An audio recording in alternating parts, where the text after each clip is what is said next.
So, did you know that MIT's Human Dynamics Centre found that conversations outside of formal meetings are the most important factor that contributes to team success? That's why we built WorkTrip to supercharge team culture and exceptional performance through off-site and back-at-desk working design.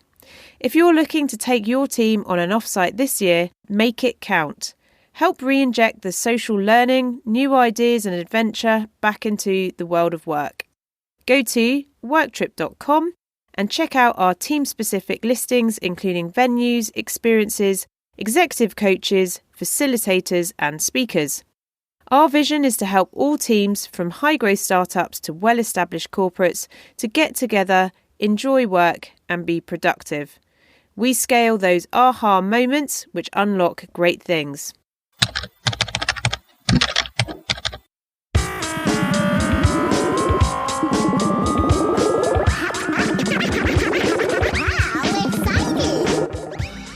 Hello dear listeners, and welcome back to another episode of the Edtech Podcast.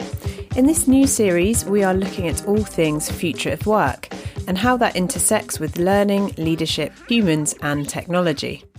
As someone who has benefited from working remotely for nearly 7 years, I hugely enjoyed this chat with superstars Alex and Lizzie from Hoxby and authors of the book WorkStyle. Our whole conversation centred around the importance of autonomy in doing our best work and living our most fulfilled lives. This was spectacularly validated in a mind-blowing moment for me recently when I walked back from the school run in our small 2,000-person village and was introduced to someone who had recently moved here from San Francisco and who works for Meta, all from our anonymous West Devon location. A quick shout out to WorkTrip for sponsoring this episode. As many of you dear listeners may know, WorkTrip is my new business venture, and I'd be so happy if you fancy checking us out at worktrip.com. And any sign-ups and feedback would be amazing. We're just getting started. Finally, Lizzie, Alex and I ran out of time, but my follow-up question to them was whether they could envision a world where everyone works independently and no one is employed by companies. Lizzie was kind enough to send me this reply by email. The question below is another cracker. The answer is yes. We believe the future of work is about communities, not companies, and those communities will be made up of freelancers rather than employees. Controversial perhaps, and agreed that there probably wasn't time to get into that at the end of the podcast. Next time. So I'm already looking forward to that next time, and this is a really personal episode, so huge thank you to Lizzie and Alex, and do go and check out their awesome and fun book with loads of practical nudges to help you shift towards a world of work you can get on board with. Here we go.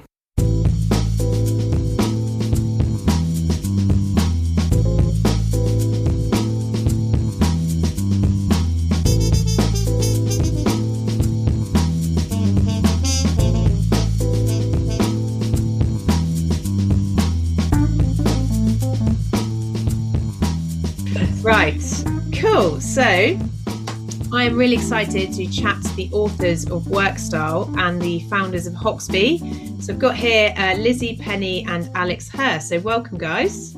Thanks for having us. Hello, thanks for having us, Sophie. So as a quick intro, these two have gone all in on what it is to be human and navigate life and work and everything in between, ranging from mid-20s ambition, burnout, birth complications, cancer and parenthood. They've consolidated their learnings on sustainable working into a book, WorkStyle, which has been endorsed from everyone from Linda Grattan and Dame Stephanie Steve Shirley. And I'm so excited to speak to them today on their thoughts on how the changing nature of work is influencing what skills we need to thrive and how we continue to keep learning and growing and enjoying ourselves into our adult working lives. So first up, everyone talks about the accelerative role, if that's a word, or the role of the pandemic in accelerating change.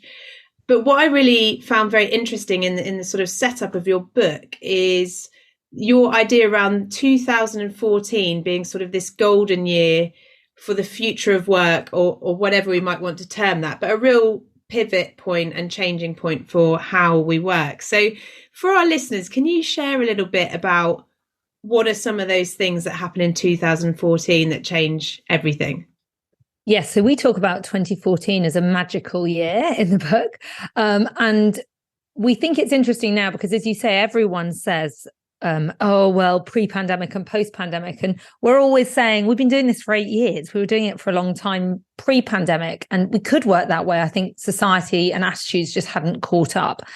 So in 2014, there were basically 3 big changes afoot that meant that we had an opportunity for the first time, really, to fundamentally change the way that we all work.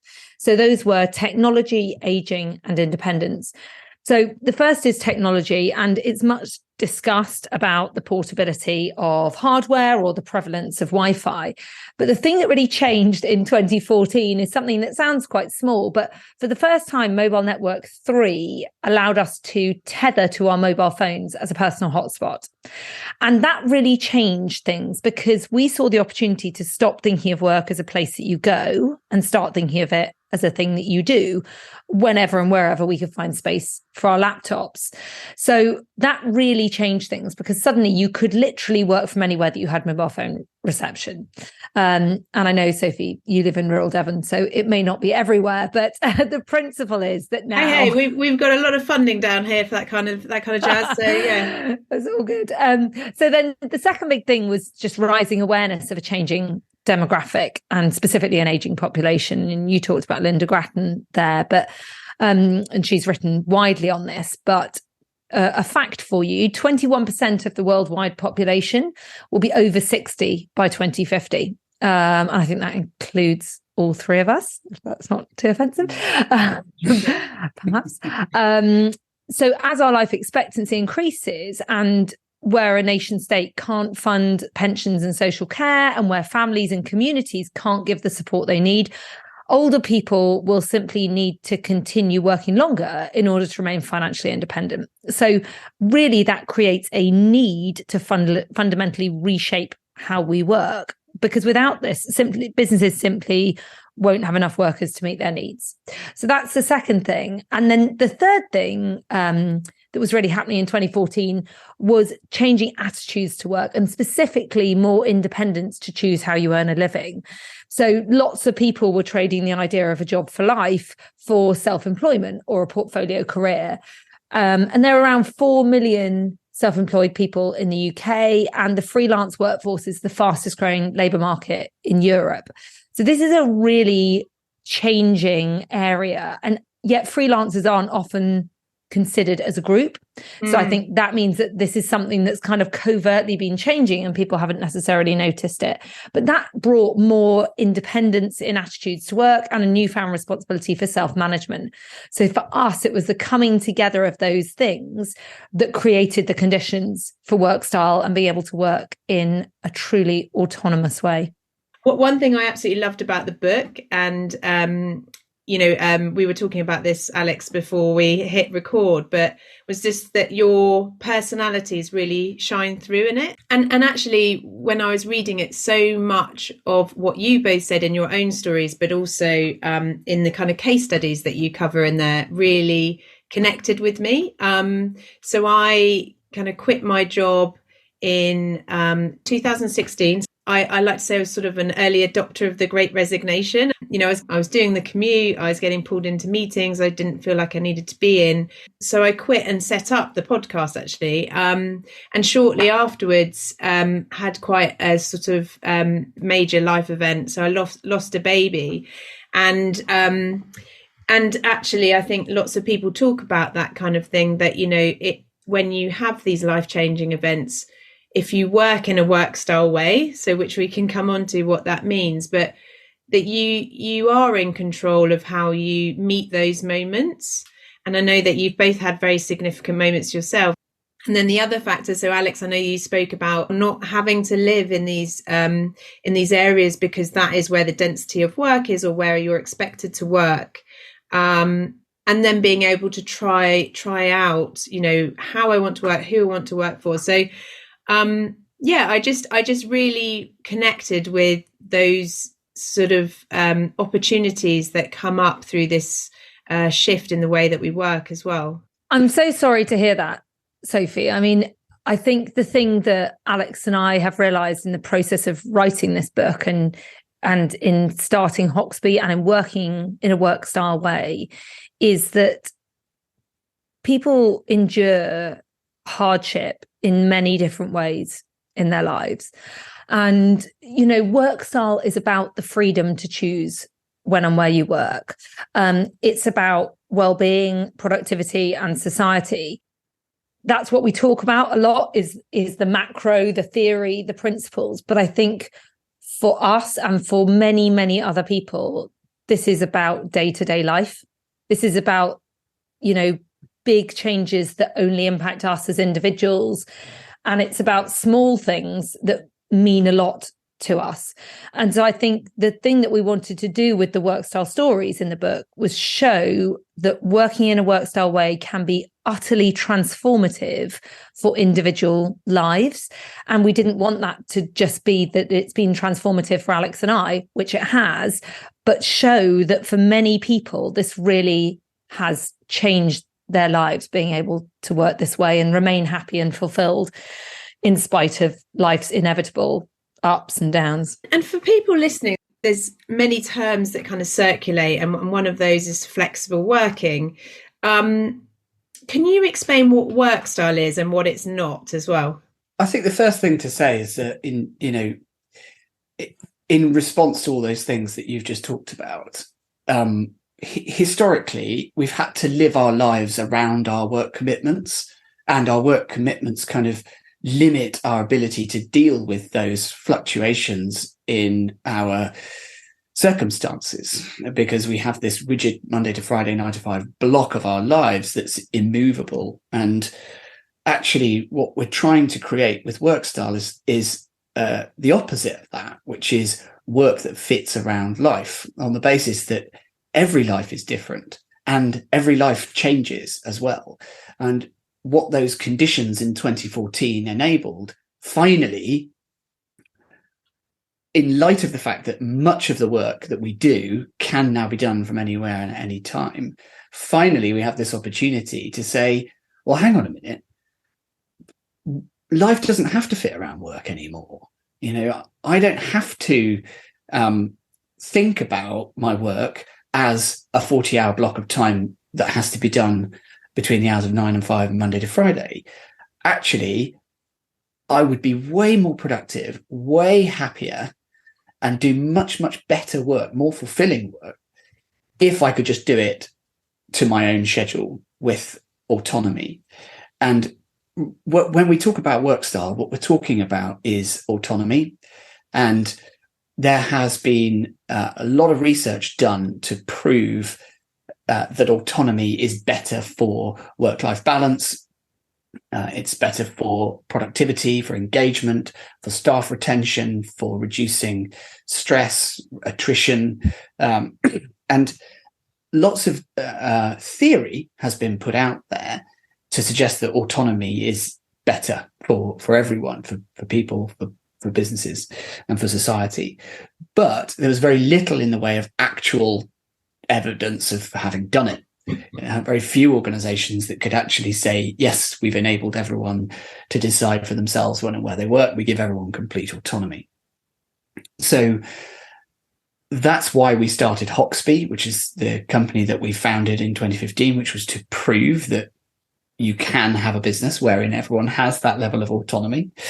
An idea is nothing without a working prototype, as my product design lecturer always used to say. I feel like that needs to be in a geek box, by the way. Yeah, I'd probably practice for the next book, if there should ever be one.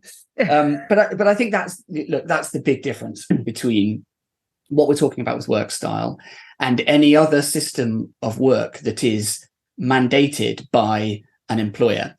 So whether an employer is saying, okay, here's our flexible working policy, or here's hybrid working, or here's remote working, anything that's mandated by the employer is not autonomy. So that's the big difference. It's about saying, actually, it's up to people to decide when and where they work for themselves. And organizations need to create the conditions for that to happen. And that's where I think technology has a huge role to play in the future of work, but also in the present, really, acknowledging that mostly we operate in a digital first way now. Most of our communication and collaboration is done through digital systems software. So this is where the future of work is, and this is how it's different to the industrial age forms of work that we've become accustomed to. Yeah, it took me a while to get my head around at the start of the book, because I think up to now, there've been loads of campaigns around flexible work, and I mentioned to one of your colleagues, so my mother-in-law actually worked for Dame Stephanie Shirley. She was one of those first. No way! That's so cool. Yeah, so that is quite cool. I should remind her how cool she is. Yeah, that's incredible. What an inspiration. Cool. Yeah, so she's actually been really good at debugging the business that I'm trying to build. She's very enthused about doing that. No pressure.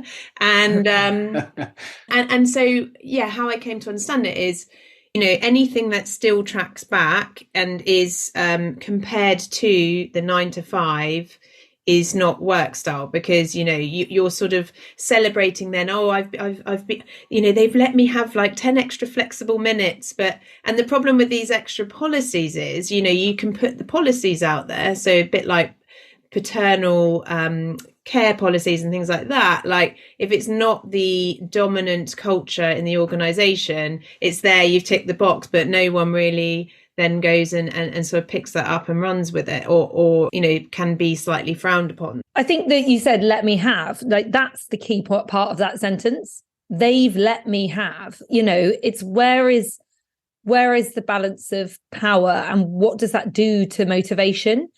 It shouldn't be about, can you let me go and see the school Christmas play?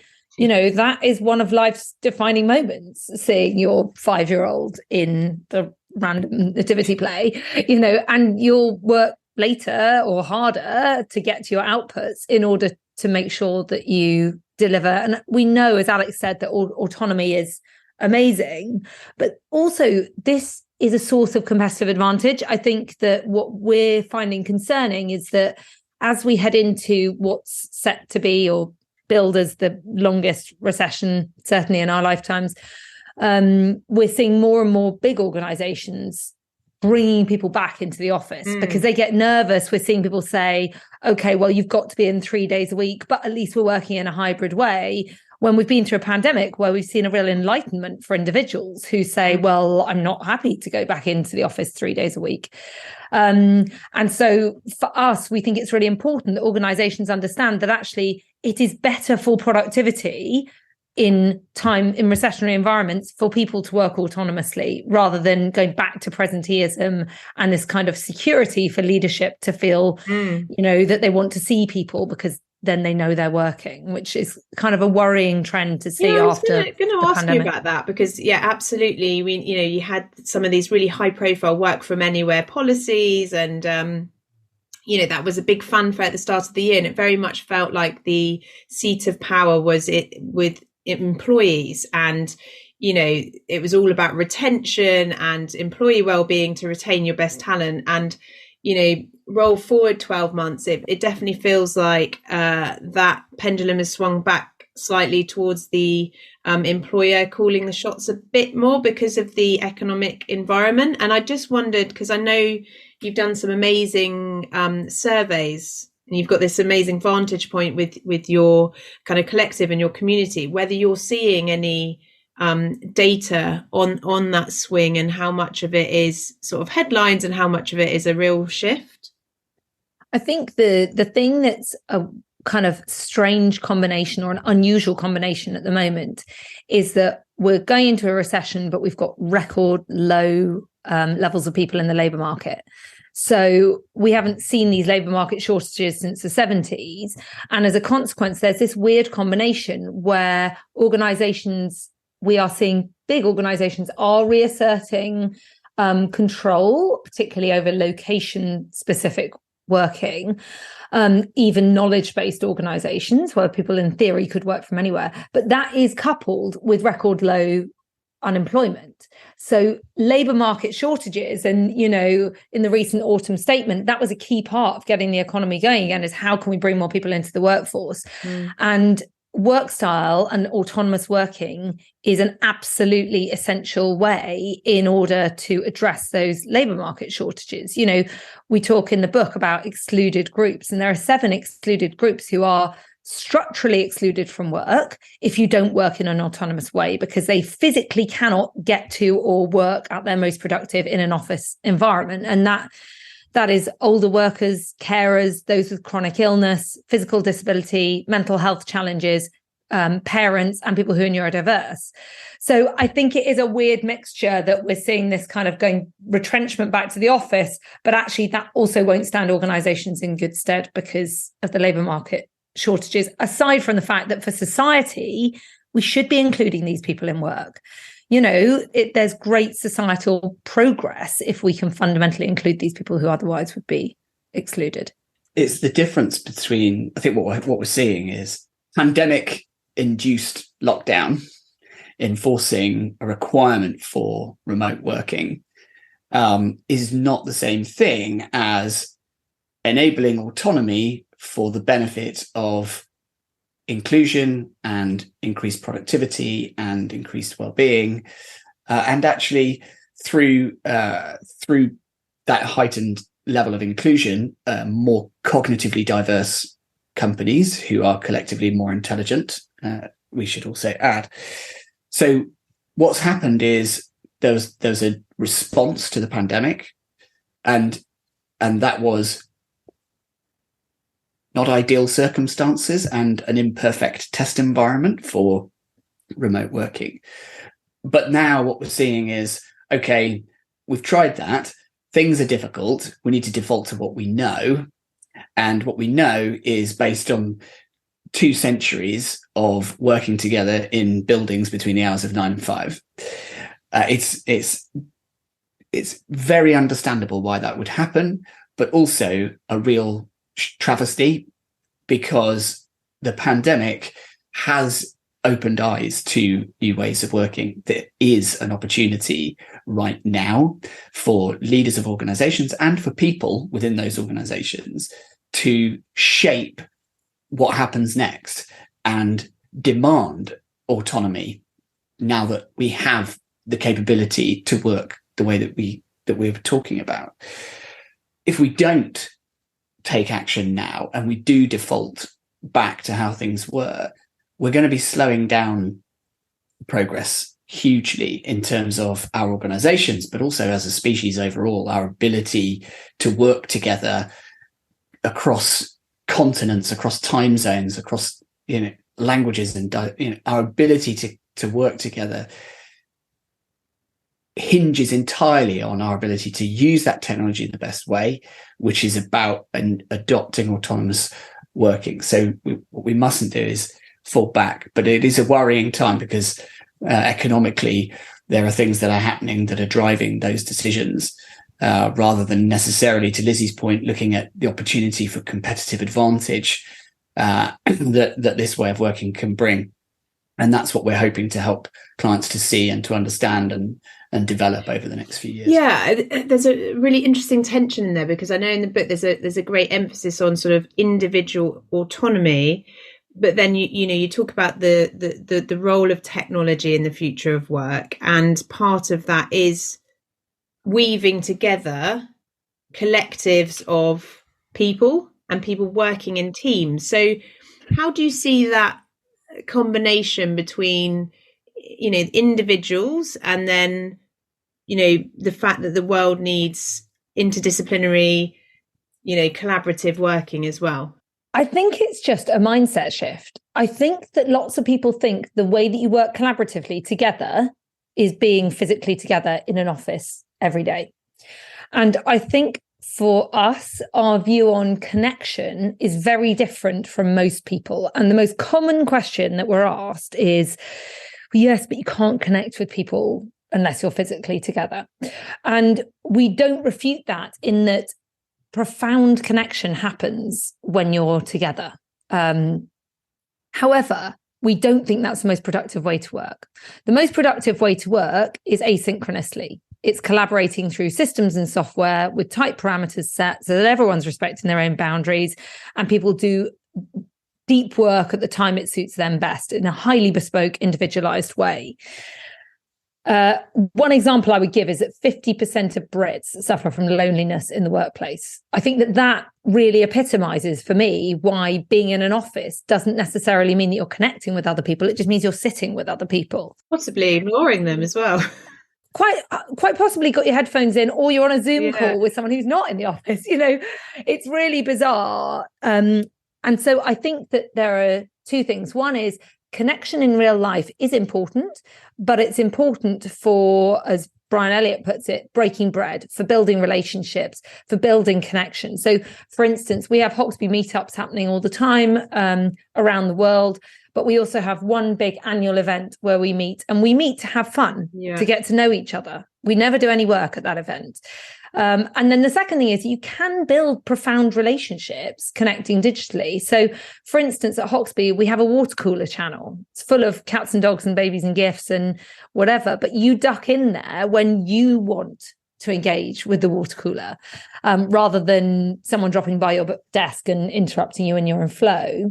And also we have interest channels. So I'm going through early menopause as a result of my breast cancer treatment, and I'm in an interest menopause group, nothing to do with work, just to do with supporting each other. And it is the most profoundly supportive group that I have come across, because these people are all around the world, but what we have in common is that we're all going through the menopause. We all want to be open about it. And connecting digitally means we can take the time to consider our responses, what we want to share, and how we engage with that group. And I think a lot of organizations would find you don't get that level of connection if you just put a load of people going through the menopause in a room for a half-hour lunch meeting. And such a simple thing to implement, in a Slack channel, and yet so effective as well. But does need to be underpinned by the right culture. And we do talk about digital first working, asynchronous, and a trust-based culture. And I think you need the trust-based culture both to facilitate building the connection in things like menopause groups, and also to deliver exceptional work in a highly collaborative, globally dispersed team. I'd love to talk about, bringing things back to learning and upskilling in this new world of work that, is growing, and whatever economic headwinds are coming, like the reality is that the trend is going in a certain direction, because we talked about over 50s, but, also Gen Z also being a massive demographic coming through as well, and their own experiences of the world. So I guess the question that I've got here is, how can we sort of upskill in an era when we're working more and more independently? How do we sort of nurture talent as we change how we work? What are you sort of seeing, and how do you help your collective to develop? I think part of the answer to that question is slightly in your interpretation of where you see the responsibility sitting for that. So when you say, how do we collectively upskill people? Well, I say historically, organizations have probably been the ones who've been looked at to provide that personal development for people, and certainly functional training, enabling to do the work as a bare minimum, but then also access to coaching and other things. But I think increasingly, with an autonomous way of working and an autonomous world of work, it becomes more about the individual shaping their own development pathway, understanding where they're trying to get to and what they might want to learn in order to get there. We talk about how, in the book, we talk about how you can teach yourself all sorts of things nowadays. The ability even to just via YouTube, I learned how to disconnect and refit my kitchen, for example. There are things like that. If you're willing to take those sorts of risks, you can learn a huge amount in a very short space of time, but also you use it because it fulfills some sense of ambition for yourself and something you're working towards as an individual. Not everything is strictly in the scope of the work you're doing either. Some people are teaching themselves new skills to create other strings to their bow, and their portfolio career can broaden as a result of those increased skills. And that enables us to also tap into the more multifaceted natures of our personalities. And as human beings, we're good at lots of different things. We've just been restricted to only being able to do one thing for 40 hours a week in terms of our work. And so our development has been restricted to only being able to learn more about how to do that one thing until we get promoted to our highest level of incompetence. I love this quote from your book, which is the freedoms of WorkStyle allows us to breathe new life into our existence, which is pretty deep and epic, isn't it? Yeah, but it's so very true.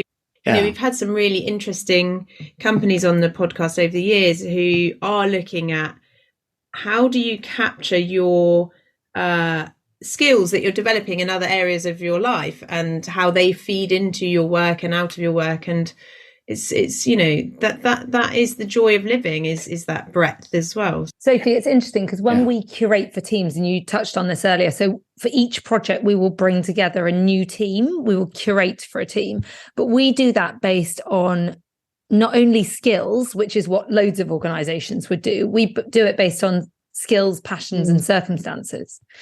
And the passions bit is really interesting because, you know, if you are a massive football fan, to take a topical example, you have a lifetime of knowledge about football. If you've never worked in football before, but you've got transferable skills, you'd be an awesome person to work on that project. So we think it's about bringing those things together rather than just saying, well, we need someone who's done this particular thing in this particular industry before. And that creates some really interesting, cognitively diverse teams who can be really collectively intelligent. You know, I've been sort of following your adventures on your book tour, and if I understand correctly, your book is now at the top of the Sunday Times bestsellers. Yes, it was the number one Sunday Times business bestseller, which is an incredible achievement.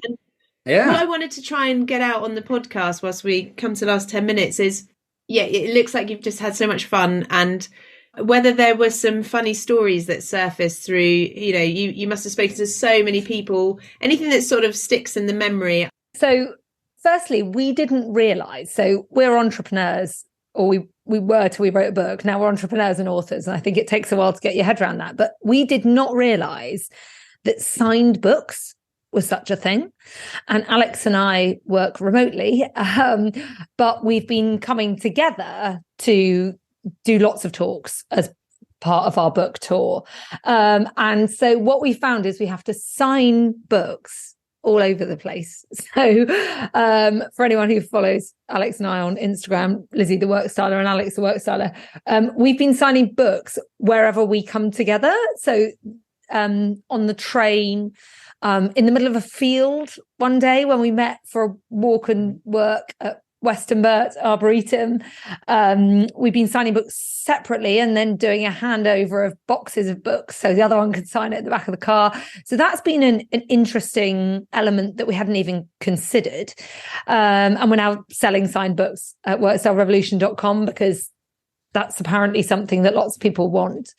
The other thing is we've got a groupie. We've got someone already who's come to hear us speak more than once, which we weren't expecting. We thought this would be like a one-off thing.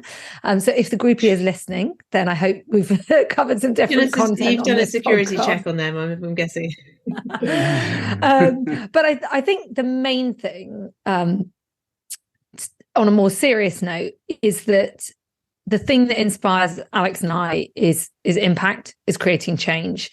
As it says at the very first page of the book, we set up Hoxby on day one 8 years ago with a vision to create a happier, more fulfilled society through a world of work without bias. And that remains our vision today. And the thing that has really struck us, having written the book and now being out there and talking to more people about this, is the number of people for whom this can be transformational. And I think it's because we share our personal stories in a fair amount of detail in the book. People feel they can talk to us about theirs. And it really is unbelievable what people go through, and kind of unbelievable how unempathetic the organizations they work for are. I think it's been both enlightening and exciting to hear the change that WorkStyle can create, but also a bit bleak to hear how many organizations are still working in a far from autonomous way. Yeah. And Alex, any? Well, I mean, this is given you a very thorough and excellent answer, as expected. But I would say one of the things that happened that was particularly amusing was we were at Future of Work Europe, and we were doing a talk. Our talk is obviously about WorkStyle, but we were on immediately after the guy who's campaigning for the 4-day week. So one of the first things we do in our talk is pull apart the 4-day week and flexible working. And whoever put that event together is a genius. Sorry, Joe. It was, controversial, but also ideal in many ways, because, we were there to be provocative. And I think most of the feedback that we get is that WorkStyle is an original idea. And it's different to a lot of what's currently being talked about as the future of work, which is actually not the future of work. It's stuff we already know about now. And so that's been really good in many ways, because we're able to challenge thinking and move thinking forward, which is what we're trying to do, with what we believe is necessary. But it's also met with a little bit of real world reality, which is, this is really hard. Like, I've read your book, but I can't just switch into WorkStyle tomorrow because the conditions are not there, and my employer would never go for it, and so on. So there are lots of challenges. And when at the end of the book, actually, we make it clear that this is just the start. Although we've been doing it for 8 years, for most people, this is day one of a journey towards WorkStyle, and for them and for the companies they work in.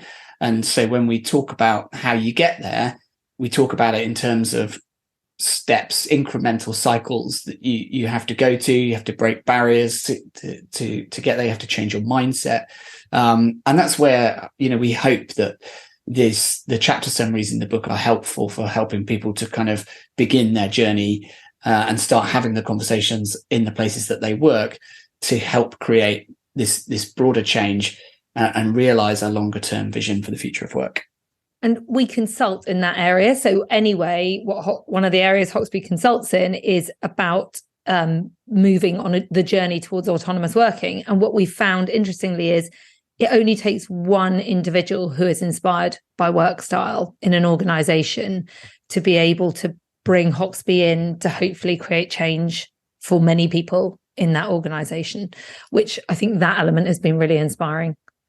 And I think it's so healthy to move away from these camps where you're either 4-day working week, or hybrid, or in the office, or there's a great campaign at the moment for like fully remote work, and it's like so healthy to just actually say, well, it's going to be different things for different people.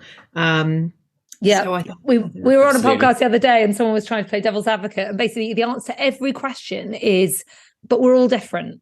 It's all about individualizing. It's recognizing we are all different. We have different circumstances, and we can now individualize work. And there's an obligation on us, the people who can make change at this point in time, to capitalize on that at this inflection point and create that for our children and their children.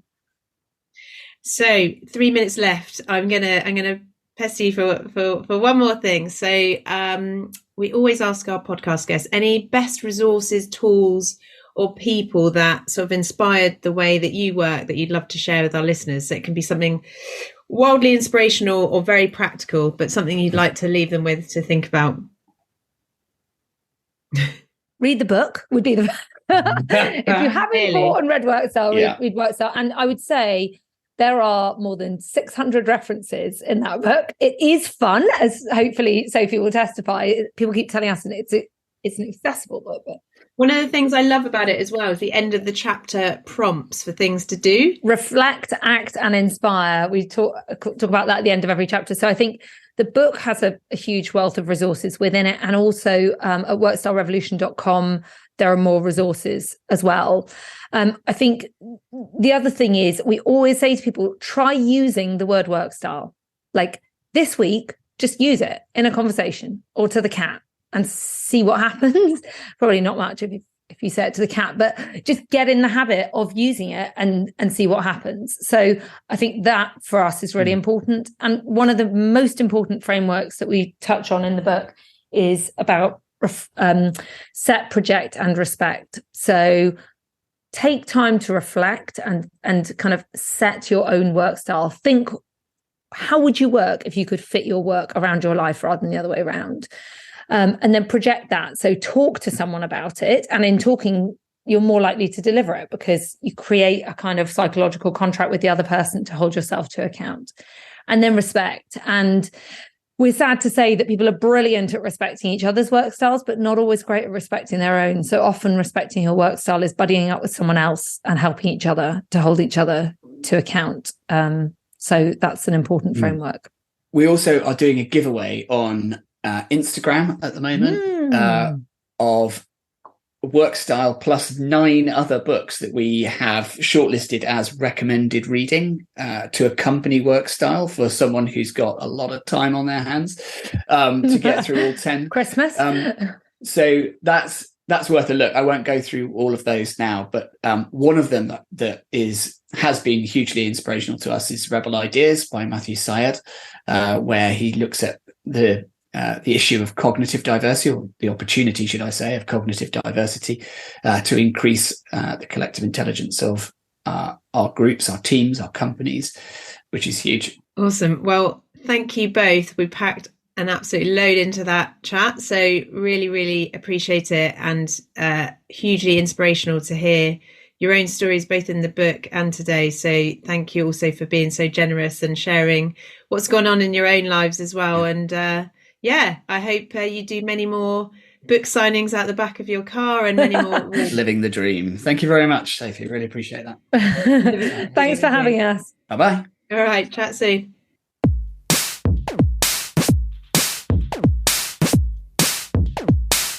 That's all for this week's episode. A huge shout out to Lizzie and Alex, and all the show notes from this episode are on the podcast website. We'll be back with more episodes in this series coming soon, and as if that wasn't enough, we've got a whole new series coming down the line looking at evidence-based edtech. So stay tuned, have a good week, and goodbye.